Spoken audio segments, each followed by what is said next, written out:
Exactly. And to talk about pets, we have our pet expert, Greg Riley, here. Thank you for joining us. Thank you. Good morning. We have Cammie here, who's a little tired this morning, and her eyes are closed. She's sleeping. She's trying to sleep. This is Cammie, and she is a pit bull. And what makes her so remarkable and such a remarkable story is that she actually came from a pit bull fighting operation that was busted down in French Lake right around about 2009 of August last year.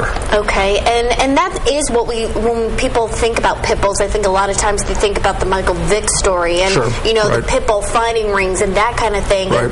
And they see these big dogs and they're muscular dogs, and they can be kind of intimidating. They can be, but basically you need to remind yourself that these breeds are not bad dogs, really. It's the people that are ones that are going to be training these dogs to be that way.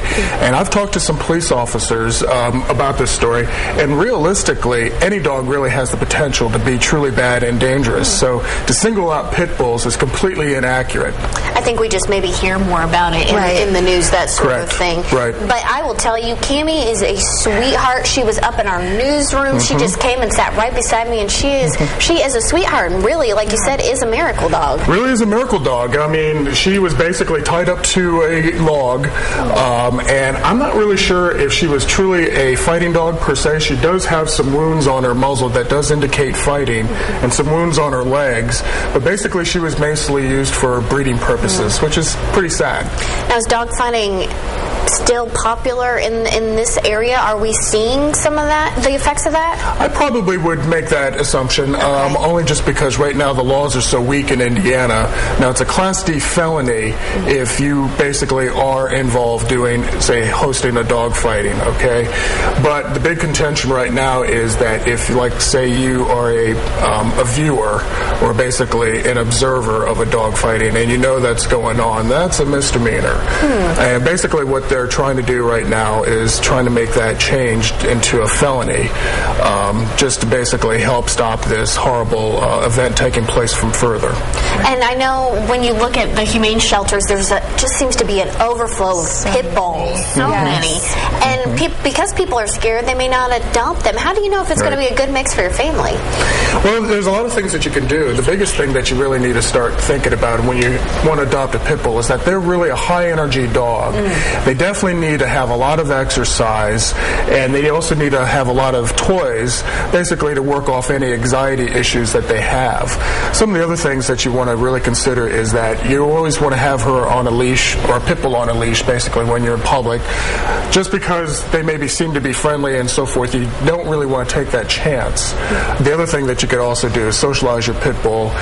Take them outside as much as possible. Take them to the pet store if you can. Get them used to people and different surrounding situations. The other most important thing is that you really want to have a good fenced-in yard. Just because you have a fenced-in yard, you should never leave your pit bull unattended just because of the potential of mischief that they can cause. They're very sociable dogs, but they also are very mischievous. So those are some of the things that you really want to take in consideration when you think about adopting a pit bull. And even shouldn't you try and socialize all dogs at a young age anyways? That's a pretty good idea, a very good idea. It doesn't really matter if it's, say, a German Shepherd or a Rottweiler. Even Rocky, who I bring here, or Annie, definitely needs to be socialized. And we want to say that she has a home. She's adorable. She really is adorable. She does have can't get over her. Sweet dogs. Very sweet. And it's kind of changed my attitude about pit bulls. I'm a dog lover, but pit bulls always kind of freaked me out a little bit just because they're so muscular. They're so muscular, and basically what you see is that, connotation of, the mean, aggressive pit bull, and basically they're really not. The police officer that I was talking to has more of a problem with, like, say, Rotties and German Shepherds than pit bulls. Interesting. Well, thank you so much, Greg, for joining us. And thank you so much, Cammie. She is so cute. We want to keep her here, don't we, Pam? Yes, we do. We want to keep the weather dog. Thank you so much. Thank you. As we take a break, here's another look at how you can find out more about pit bulls from Greg Riley. The time now is 5:54 Eastern, 4:54 Central. You're watching Newsroom this morning on WTHI. We'll be right back.